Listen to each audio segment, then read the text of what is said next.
I'm hoping I'll provoke some thoughts as we go through this and what we're doing here. But for to do it, I want to say everyone two little challenges for today and for coming up in the next couple of months. The first do it is I'm going to break everything down into little sections today. Before the end of, or by the time I'm finished speaking, I'll be hoping that everyone would write down one thing they think they could go on away and implement with whatever groups they're working with at the minute or in the future. The other one, I'm going to challenge you to try and do it before St. Patrick's Day at least once. All right?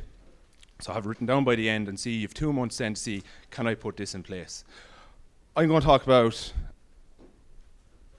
if I turn this on, adolescent athletic development. It's very topical in the news at the minute, especially with PE having been announced as a leaving cert subject, with so many development squads now focusing so much time on athletic development.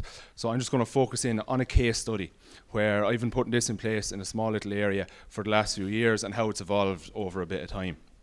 The name itself probably drew most people here, but just you're wondering, John Murphy, who is he and why is he speaking here? Just to go through a few little bits. I am a PE teacher at St. Mary's Secondary School in New Ross in Wexford. It's an all-girls school, so just to give a bit of context there, working with 612 teenage girls every day makes you very aware of your communication skills, what you're saying and how you're saying it, but also highlights how important physical activity is and some of the negatives of not getting enough.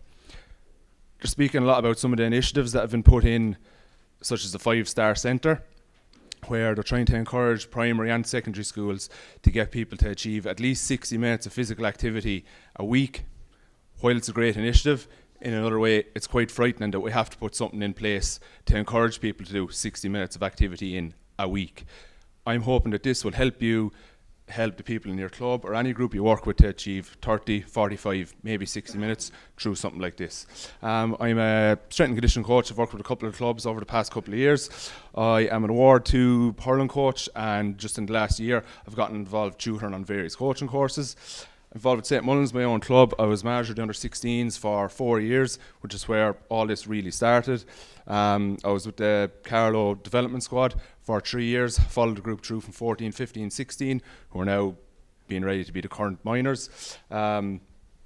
This year I am the nutritionist with the Laois senior hurling team, and to make things a little bit complicated today, Laois are playing Carlow, and that started 15 minutes ago, which is a bit of a messing with my head a little bit now to see how that goes. And as well, I'm just finishing up a Masters in Exercise Nutrition Science. I find research very important to guide what we do, to inform best practice, and to use it to plan where we go. But I'm making a very conscious decision and effort here today not to include any academic references. I think they're very important, but they can be lost on so many people. And I want to use this today to try and form a link between academics and research and what's actually being coached on the ground in so many clubs around Ireland. To start it off, just a little bit of a location. Some people are asking, when I went to college in Limerick, I'd say to people, I'm from Carlow, and you lose them straight away. Because first, they don't know anyone from Carlow. They don't know anything about it. They're not really sure where it is. So just going off the map there, you can see we're bordered by Laois, Kildare, Wicklow, Wexford and Kilkenny. The main communication links between the bigger towns, you'll see between Borris, Bagenalstown, Carlow, Hackettstown. Where we are then, St. Mullins, right down the bottom, and they still haven't even built a road down to us. We're hoping 2018 is the year we get that. As well, St. Mullins, you may have heard of us, in 2016, we won the third of our 3-in-a-row Carlow Championships, and Coola beat us in the Leinster semi-final, which was a massive achievement for Coola. They knew that once they got the Carlow champions out of the way, that opened everything up for them to go and win the All-Ireland. Why did I start this a couple of years ago? So some of our motivation was, we have no part-term foreign sports in St. Mullins. We just have our GAA club. There's no soccer, there's no rugby in the parish or near us, and even as of this year, we don't even have a football club. All we have is hurling, so it's massive to the community, but it ends up with a lot of the players aren't really playing anything else. We're split between 2 secondary school bases. Some people go up north to Borris, others go south to New Ross, the town I'm teaching in. So a school is often a massive base of a community, and you can build your teams through that. We didn't have that, and especially when I was playing myself when I was younger, I would have noticed that the lads who were in Borris, you wouldn't see them across the winter because we didn't have Snapchat, we didn't have Facebook, we didn't have WhatsApp, and you'd often lose communication with them. So we wanted to put something together across the winter that, as well as working on athletic development, you're still getting them up together to meet each other. As a teacher, I noticed a massive lack of movement skills in teenagers in general. Growing up myself, say I'm 30, and anyone older than me, we grew up outside. We were running around fields, we were climbing trees, we were playing ball, we were cycling places. Teenagers now didn't grow up with that. So we actually have to make a special focus on developing those skills that they're not developing as naturally themselves, which, as Mickey Whelan was saying in his talk, are the basis of so many other sports that you play, regardless of whether they're GAA or not. The other big motivation we have is we want to have a joined up approach with Carlow GAA. I was lucky enough to be involved with a development squad for 3 years, and really well thought out plan. They developed the Carlow Colts, which is the whole talent academy system. They have some very good movement development. It was started by Michael Keogh, is being continued now by Damien Byrne, linking in with Carlow IT and some interns from there. So we kind of, I suppose, really stole some of their ideas and applied them to our own context, just dumbed it down a small bit so that I could understand it really. So I was linking in with them. The plan itself then, and this is broken down into sections. If you don't have a great understanding of this, just try and pick one section that you can say, yes, I could go away and put that in either in a standalone section, incorporate as part of a training session, or with whatever youth group I'm working with. We just go through our ramp warm-up. Your standard, everyone knows about ramp warm-ups now. You'll have massive access to them through YouTube, any internet link. We do some speed drills, some jumps, some throws, and some bodyweight exercises.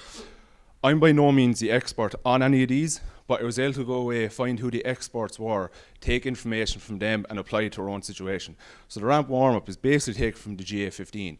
Sean Kelly didn't come up with the GA15, but he has done a lot of research on it. It's shown how effective it is in reducing injuries and making people a lot stronger. The speed drills, the jumps and the throws, I drew mainly from a fellow called Kerr Wenham Flatt. He's a English man, strength and conditioning coach who has worked with Argentina, rugby team, a couple of Australian teams, and is currently with a club team in Japan. He was actually the strength and conditioning coach with Argentina when they beat Ireland in the last World Cup. Very active on social media, and his website, he provides huge resources there, and it's well worth looking him up because that's where I would have drawn most of these from. The bodyweight exercises in themselves, I went through the resistance training course put on by Leinster Council. It was first rolled out by Michael Dempsey of Kilkenny and Carlow IT. Emmett Egan, I think, is the main deliverer of that course currently. I think Connacht have something similar run by Cathal Craig. I'm not sure about Munster and Leinster, but I'm assuming there is something very similar in place if you want to go away and upskill and apply these then yourselves. The structure of it then, why is there a soccer pitch up there? We were lucky enough to have built in our own club an indoor astroturf about 2 years ago, and that's just the markings of it. So to show you exactly how we ran it, I just got a pitch that's the same. I'm not promoting soccer in any way here. Not that there's anything wrong with it either. So how to run through the structure, we start off with a really simple basic warm-up. I line out 6 cones there. We generally have about 20 to 30 people, split them into even groups there, and just do a really simple warm-up, just run in straight lines, out and return, out and return, out and return, and you can add in all your various different runs and jumps there. I'll have a video in a minute of how it actually works in practice. Then we go into some activation and mobility exercises. I'll have a card up as well towards the end of exactly what the various exercises we run through are. That's supposed to be me in the middle, and they're dotted around, making sure they can see me moving around, checking are they doing the exercises right, whatever like that. You go on then to our jumps, which they'll always do 5 jumps and just walk back to the start, returning back to the cones where they started. We move over to the wall then to do our different throws. I'll have 6 cones left out. They'll generally start stay in the same groups when they go over to do their throws.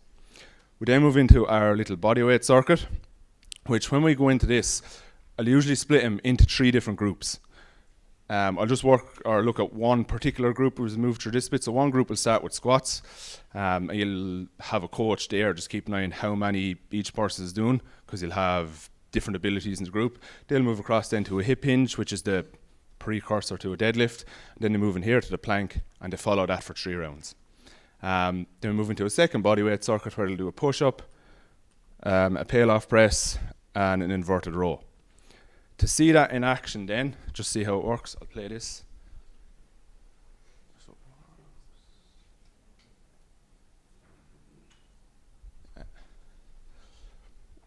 When this was, I think, the second night we started it, about December 2016, I had to edit out the sound because I just couldn't listen to myself speak. So, well done to listen to me so far with this bit.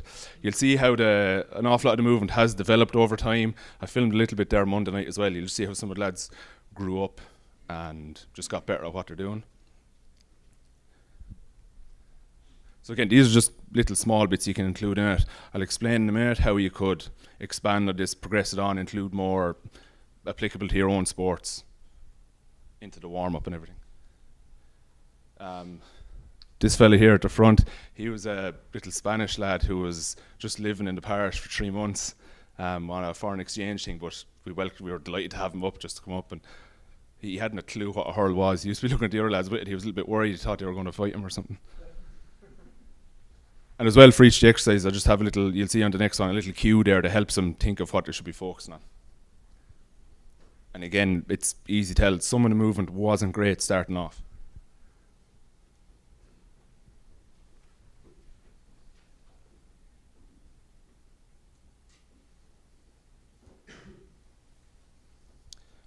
We kept it very, very structured the first couple of weeks, just moving from one stage into the next, into the next, into the next. But it does get a little more sport specific. Say now after Christmas, when we're back on it again on Monday nights, we'll add in a few more bits.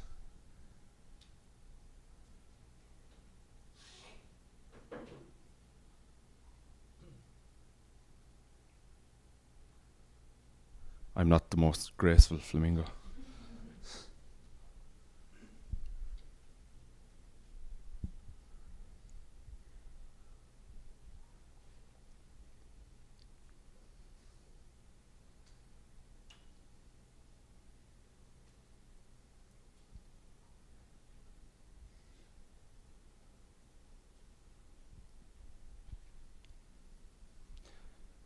We have a couple of different weights of medicine balls, depending on like someone like this chap here who's very small, he'd have a lighter one, and you'll have some heavier ones then for some of the older lads. This as well was a really structured speed drill. Again, we'd have those a lot more broken up as the year goes on. We'd add in balls, so we'd add in kind of semi-tackling drills and everything like that as it goes on. It was just for the purposes of video, we did a more structured one. Into our little strength circuit then.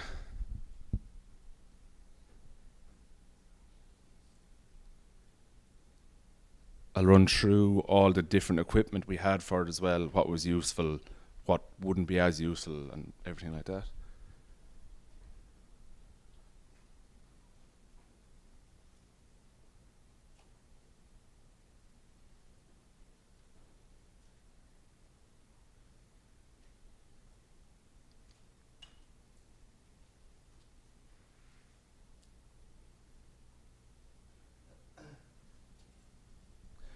There was a lot of wobbly planks at the start. We had to break that down to very short time as well.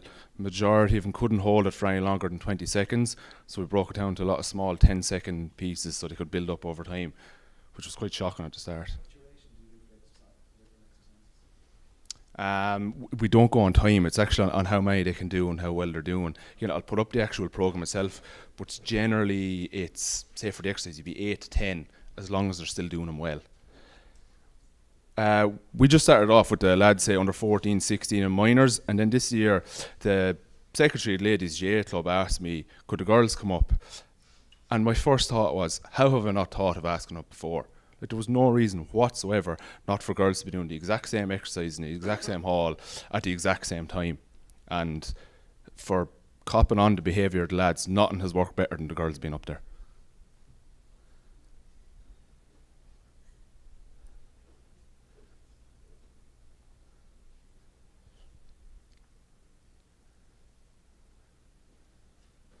Again, building in some of the throws to make it look like a hurling strike, say where we're from. The planks have gotten quite a lot steadier and they're able to hold them for a good bit longer. Generally starting with plank, we start with about 10 seconds at the start, but it's built up to about 30 now and a comfortable 30 each time. Some of them have gotten, that have been at it for 4 years, have gotten very strong. The bands just weren't doing that in form anymore, so we were lucky that we were able to go into the senior club has a gym with some dumbbells in there, so he knows himself to organise those to bring him in when he's at that particular station. And again, we'd only allow him to go on to weights when we knew his movement was spot on.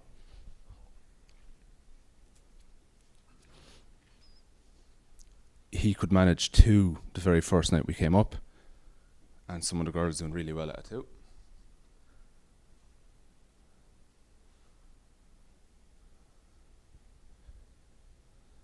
The lad in the grey jumper there, for the first year we ran this, couldn't manage a squat at all. He kept folding over, he couldn't control his upper back. Really pleased now how he's moving. He's still not absolutely perfect, but he's massively improved on where we were. And you see this girl here doing absolutely spot on push-ups. Chap in the background then needs a bit of help, so we use the band just to assist that, get the movement right. And you'll also hear as well, it's certainly not always perfect. And you have your really great coach standing there beside him, not noticing it at all.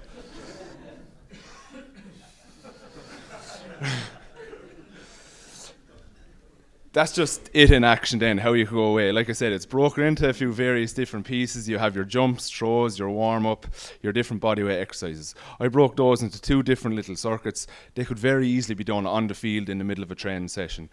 We'll ask up the various selectors of different teams for next year, 13, 15, 17, to come up and watch this now after Christmas and see, is there any little bit you think you'd feel comfortable coaching when it goes back onto the field.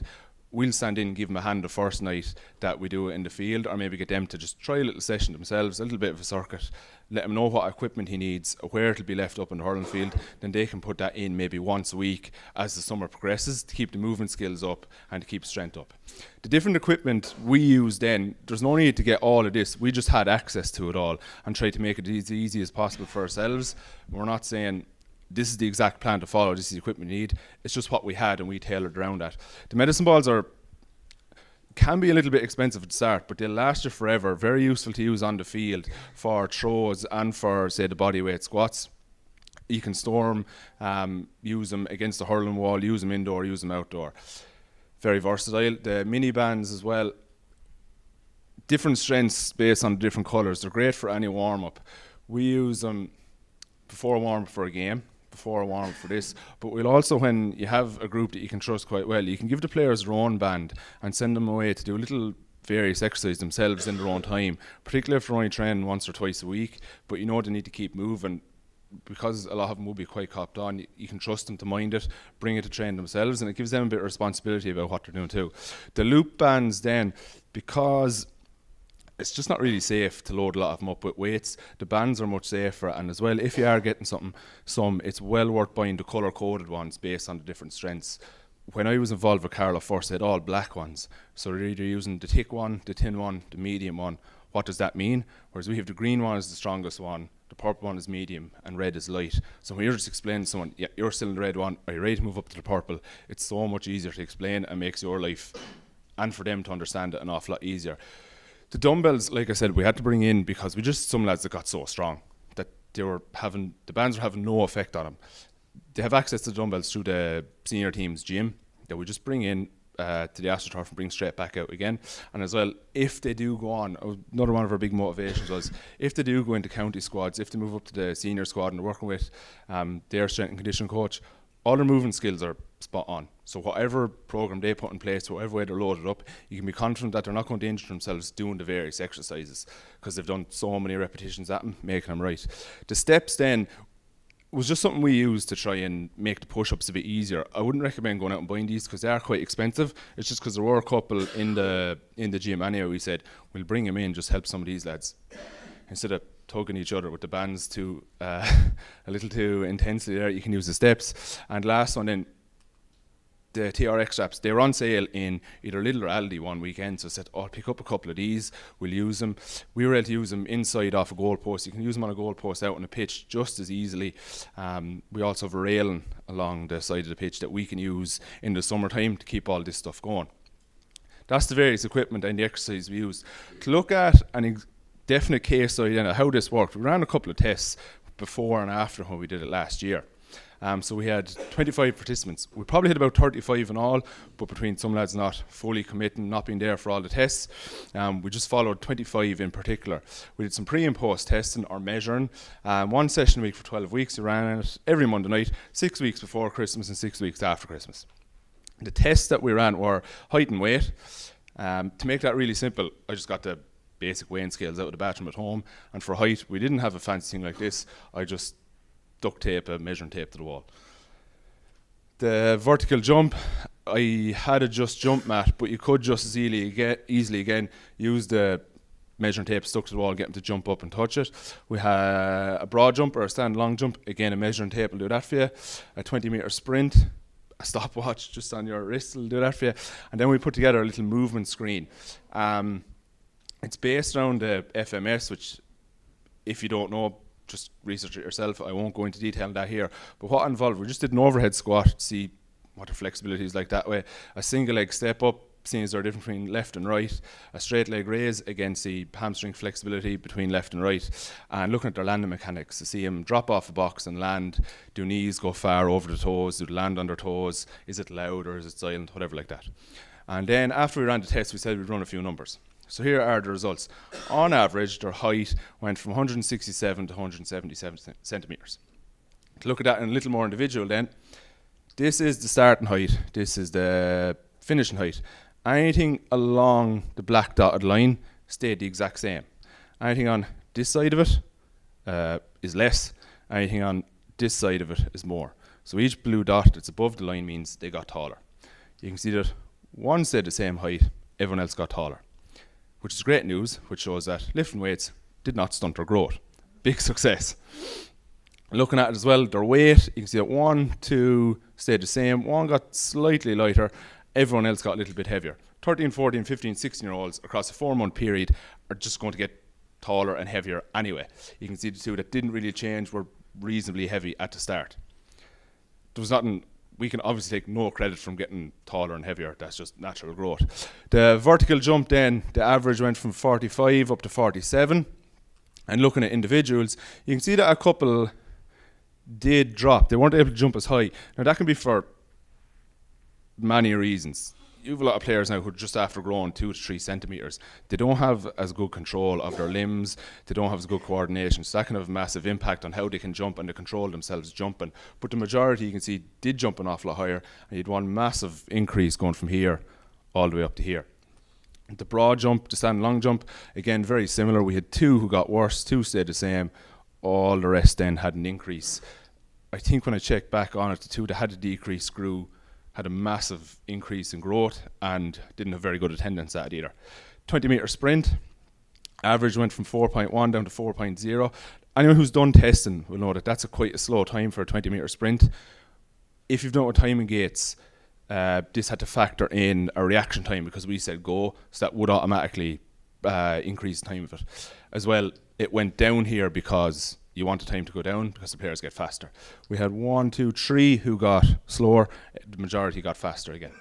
The last one then, this is one that we really had the most interest in because the thing we wanted to improve most was just their general movement. It was the movement screen. The maximum score you could get in that was 18. The average went from 13 up to almost 15. When I ran the numbers on this, I tried to colour code it as well. Just look at the different colour dots. Anyone that's green had very high attendance, which means they went to between 9 and 12 sessions. Anyone that's yellow had medium attendance, they went to between 5 and 8. And then anyone that's red had poor attendance, they went to 4 or less. So you see the only one whose movement got worse was this one in red here, who went to, I think, 2 sessions when I checked back on it. You can see the biggest increase was this green here and this green here, who had really high attendance, and also up here, who went from quite good to absolutely spot on, also had high attendance. So we could see then that just attending it each week had quite a big impact on how well they moved when we did the screen afterwards. Some practical takeaways then, if you were to go away and put this in place yourselves in your own club, this just doesn't have to be a local GA club. This could be any youth group you work with, any other sports team you work with, in any school. The same thing will apply. We didn't leave it just say the hurling team come up. Anyone who's interested can come up. Like you saw, Javi, little Spanish lad, he was welcome to come up. We've another lad who gave up hurling a year ago. He wants to go concentrate on rowing. He's won every national title from 12 to 16. I said, are you going for Tokyo? I said, no, that's too soon. I'm going for the one in 2024. We're delighted that he played hurling for as long as he did. We don't see him as a loss to hurling. We see him as an addition now to go on and do rowing. But he still went and attended that the majority of weeks because he knew it would complement his rowing. But we wanted to leave it open for as many people just because they weren't involved in the GA, to come up and attend this. When it comes to choosing your exercises, keep them as simple as possible. When we started this just over 4 years ago, it started in a dressing room. We didn't have the AstroTurf. We didn't have access to a gym. We had very little equipment. I started off super eager. I had a list of about 20 exercises. I expected them all to get done. By the end of it, I'd say 3 of them had mastered 3 exercises because I had too much to teach. I had taken on too much. I just didn't have enough time to get around to it all. So as time went on, we were able to move into the AstroTurf, which was a huge help. But you don't need that. It can still be done in a change room, in a hall, any kind of space that you have, but keep the exercise as simple as possible, just your basic squat, hinge, push, pull and brace. Something we haven't done well at all, partly because where we're located, what contacts we have, but recruit interns. If you're anywhere near a town or a city with a college, contact people in the college. You're always looking for volunteers as coaches and seeing what they can do for you, but getting them involved in something like this will do an awful lot for them. Someone who's doing any of the sports science, strength and conditioning courses, anything like that, it's an unbelievable experience for them to go in and work with teenagers in something that they want to go do in a professional capacity later on. Give them some gear, belong to your club, use it as a proper internship, sign off for it for them that they can use for Goshka or for hours that they need for their course. But getting those involved is a massive help to you in terms of running it, but it's a great experience for them and a good chance for a lot of the players to they actually have a great crack with some of the interns that's involved. And it's something Carlow have done really well in linking in with Carlow IT. It's where we're located, we're a bit too far from any of them. Something as well, and it links in with what Micheál Quirk was saying last night and with the talk earlier on leadership and giving the players a lot more ownership of what they're doing, is get them to start leading the warm-up. When they go back on the field and they might have a coach that's not that comfortable with warm-ups, with any of the movement stuff, if you have a group of players who can lead that and have a slight understanding of themselves, you can be very confident that it'll continue on to the field then and last for the whole year. All you need to do is teach them 2 or 3 of the basic aspects of the GA15, give them a card, which I'll post up there in a second, of what they need to know and how the exercises work.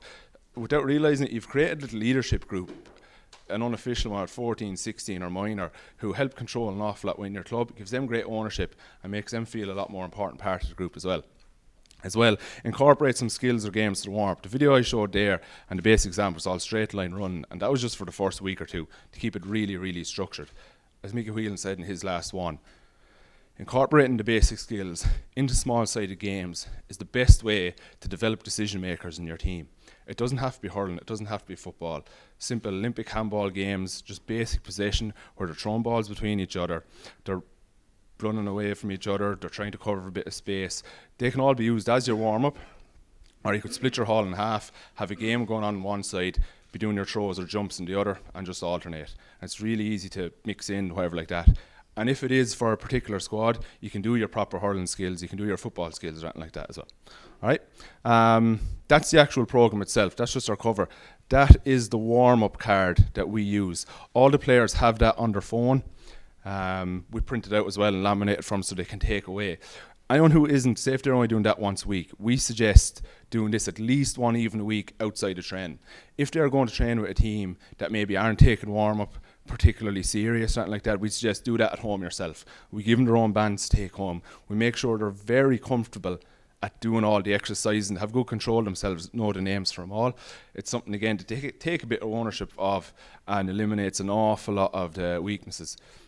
If you don't get a picture of any of this, I will, this whole presentation and the program itself, I'll put in a Dropbox account and I'll put a link to it on my Twitter early next week. I'll put up the handle and all there in a second. This is the actual plan itself. It alternates between week 1 and week 2.